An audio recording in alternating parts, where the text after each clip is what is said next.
My wife once looked at me across the table and said, "Oh my God, you're such a child. Grow up."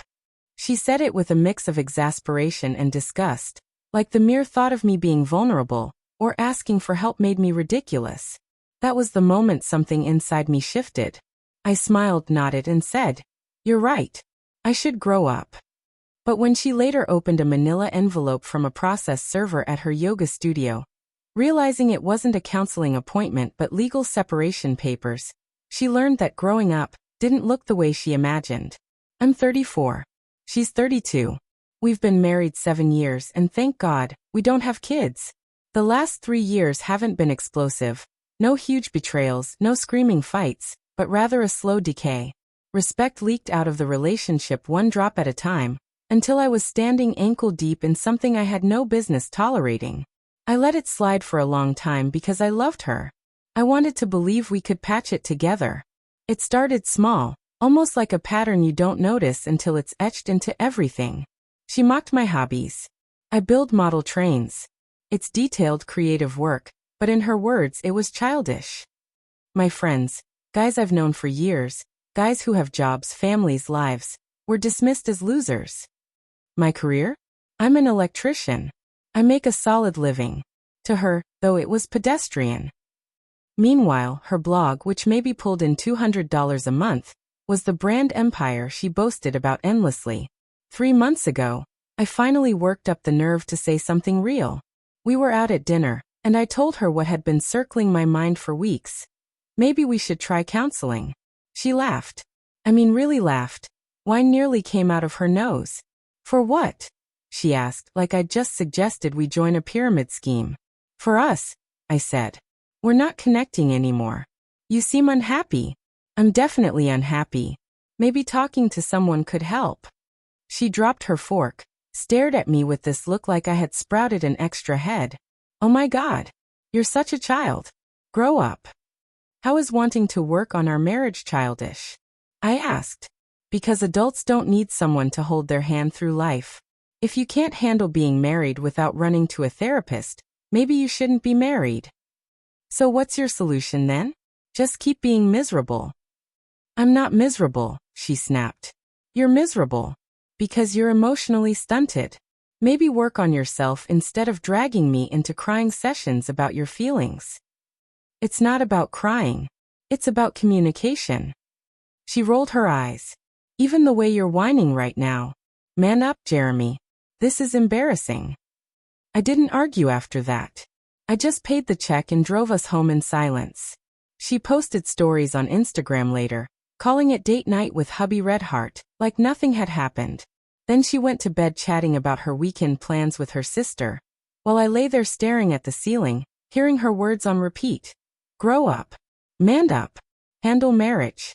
Fine. I would handle it. The next morning, I booked an appointment, not with a counselor, but with a divorce attorney. I wasn't even thinking full divorce yet. I just wanted to understand my options. The attorney listened, nodded, and said, legal separation is a good first step. It's not as final, but it creates structure, boundaries. You can convert it to divorce later if necessary.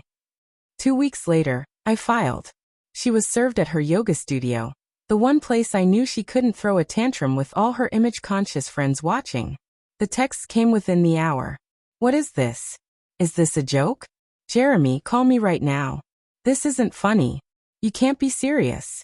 I sent one reply. I'm just taking your advice. Growing up and handling things like an adult. My attorney's contact information is in the paperwork. That night she stormed back to the house, pounding on the door, screaming accusations of manipulation and abuse. I wasn't there. I'd already moved in with my brother Keith. His Ring doorbell camera captured everything. The 20 minutes of yelling, the threats, the dramatic departure when no one answered. The next day her mother called. Then her sister. Then her best friend Zoe. Every single one said the same thing. How could you do this without talking to her first? My answer didn't change. I tried talking. She told me adults don't need counseling. So I handled it the way she wanted, by taking action instead of talking. I wasn't even angry anymore. Just finished. That's when the circus really began. She tried locking me out of our house, had the locks changed while I was at work. Too bad for her, I still legally own half the house, and changing locks during a separation is a violation. One letter from my attorney, and she was forced to hand over new keys within a day. Next, she went after the money. Withdrew $8,000 from our joint savings, claiming she needed security, since I was abandoning her. My attorney filed an emergency motion, and the judge not only froze our accounts except for normal living expenses, but also ordered her to return $7,400. She only got to keep $600 for things she could actually prove she spent on bills. And then came the drama. She realized I wasn't bluffing. She showed up at my job, a construction site, wearing a sundress and heels. My foreman stopped her at the gate. "I need to talk to my husband," she announced. "Ma'am, this is a hard hat area," he said. "No unauthorized entry." "I'm his wife," she shot back. "Still need PP and clearance," he told her. She actually tried to duck under the barricade. Security had to escort her off the property. On her way out, she told them I was having some kind of mental health episode, and she was just trying to save me. They called me, asked if they should contact the police. I told them no, just document it. That evening, she tried another tactic straight out of an 80s rom-com cliché.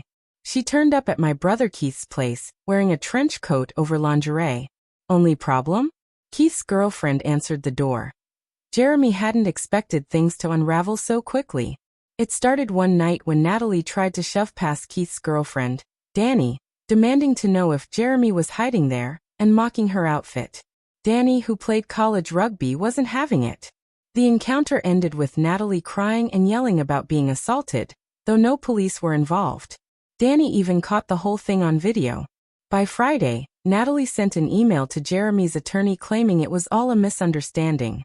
She insisted Jeremy was going through some kind of breakdown, that she forgave him, and was willing to take him back if he dropped the separation.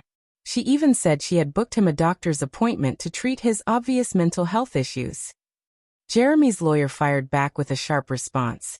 Jeremy wasn't in crisis, he was simply exercising his legal right to separate, and her attempts to label him unstable could be seen as harassment. Natalie didn't take that well. She wrote a blog post about, "When your husband has a midlife crisis at 34. She didn't name him, but anyone who knew them could piece it together. She framed herself as a supportive wife holding strong while her husband supposedly spiraled. Jeremy took screenshots of everything. His attorney loved having evidence. The next day, Natalie tried a new angle. She called Jeremy's mother. His mom phoned him, worried after hearing that he was supposedly having some sort of episode. Jeremy calmly explained that he filed for separation because Natalie belittled him, mocked his career and friends, and dismissed him whenever he brought up problems. His mother went quiet when she realized it was true, then reassured him not to go back. Meanwhile, Natalie's behavior escalated. She sent 17 emails in one evening, starting with soft attempts like, "Can we talk?" and ending with, "You're destroying my life over nothing." By Monday, her lawyer demanded the house, fully paid by her, despite Jeremy covering most of the mortgage. Spousal support even though their incomes were similar, his truck because she needed reliable transportation, and damages for the humiliation of being served papers at her yoga studio. Jeremy's lawyer laughed and countered with a straightforward 50-50 split, no support either way, and each kept their own vehicle. Natalie rejected it immediately. On Tuesday, Jeremy found out she was telling everyone he was cheating. She even blogged about signs your husband is having an affair, tailoring the details so closely to their life it was obvious who she meant. He barely had time to breathe between work and her drama, let alone cheat, but her followers ate it up, flooding her comments with support. By Wednesday, she had filed for a restraining order, accusing him of stalking her. Her proof? He had driven past their co-owned house where his belongings were still inside. The judge dismissed it immediately, warning her that wasting the court's time could backfire. Natalie sobbed in court, insisting she was being victimized twice over. But Friday was the breaking point. She organized an intervention. She used a spare key she still had from house sitting to sneak into Keith's place while he was at work. She gathered Jeremy's parents, cousin, 2 friends, and even her therapist. When Jeremy walked in after work, he He found everyone sitting in the living room with printed articles about midlife crises, personality disorders, and manipulation. Natalie stood at the center, acting like a speaker at a seminar. "Jeremy, we're here because we love you." He turned around without a word, walked out, and drove straight to a hotel. He texted Keith that his house had been compromised. Keith rushed home, threw everyone out, and told Natalie that if she ever used his key again, he'd press trespassing charges. She accused him of enabling Jeremy's disease. Later, Jeremy's father called, admitting he hadn't understood what was going on until Natalie started talking at the so-called intervention. Then it was clear, she was the one who needed help. Even her therapist reached out afterward to apologize, saying she'd been misled into thinking Jeremy had agreed to the session, and was now concerned about the ethics of what had happened. Jeremy passed along his attorney's contact information. The next morning, Natalie emailed him an actual bill, 7 pages long. It itemized her emotional labor, over the years, calculated at $75 an hour. She charged for things like supporting his career, managing his social life, tolerating his family, and unbelievably, being understanding about your hobbies. The total came to $78,000. Jeremy's attorney called it the most delusional document he'd seen in 2 decades of practice. By Sunday, Natalie was back on her blog, posting about setting boundaries with toxic people, and how she was finally standing up for herself after years of sacrifice. Her sister commented, "Proud of you for knowing your worth." Jeremy just saved another screenshot for the folder marked evidence. The irony of it all still stings. Yesterday the legal separation became official. Natalie resisted until the very last moment, but in the end, reality doesn't bend to stubbornness. Just 2 weeks ago, she tried one final play. She called my workplace pretending there was a family emergency, just to force me on the phone. When I picked up, I was met with sobbing. "Jeremy, please. I'll go to counseling. We can fix this." I reminded her of her own words. "You said counseling was for children." I was wrong. I was stressed. You know I didn't mean it. But she had. She meant it enough to humiliate me when I suggested it. "That was just a bad day," she insisted. "Then you've been having a bad day for the last 3 years," I said. And just like that, even in the middle of begging, she slipped. "Don't be such a child about this." There it was, her truest self, breaking through even when desperation should have softened her. I told her goodbye. She switched instantly, her voice going cold. "You'll regret this. No one will want you. You're broken. Pathetic." I hung up. Eventually, her lawyer must have explained what she couldn't accept, that judges don't look kindly on harassment, false restraining orders, or bizarre claims for damages. We settled. The house would be sold, profits split evenly after the mortgage. We each kept our vehicles, our retirement accounts, no spousal support in either direction. She had to pay my attorney fees, $3,500, for the restraining order stunt. On Thursday she signed. She looked beaten down, trying to catch my eyes across the paperwork. I kept mine fixed on the documents. When we walked out of the attorney's office, she tried again. "Jeremy, this is stupid. We could have just talked." I tried talking. "You told me to grow up." So I did. This isn't growing up. This is running away. No. Staying with someone who tears me down would be running away from self-respect. She stomped her foot like a frustrated child. "You'll die alone." Maybe. But at least I'll die with my self-respect intact. I walked to my truck. She followed, spitting venom. "You think this makes you mature? You think you're a man now? You're still that pathetic boy begging for validation." I turned to her. "No, Natalie. I don't need validation anymore. That's exactly why I'm leaving."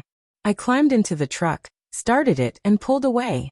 In my rearview mirror, she was still yelling, her figure shrinking in the parking lot as I drove toward my freedom. Yesterday was moving day.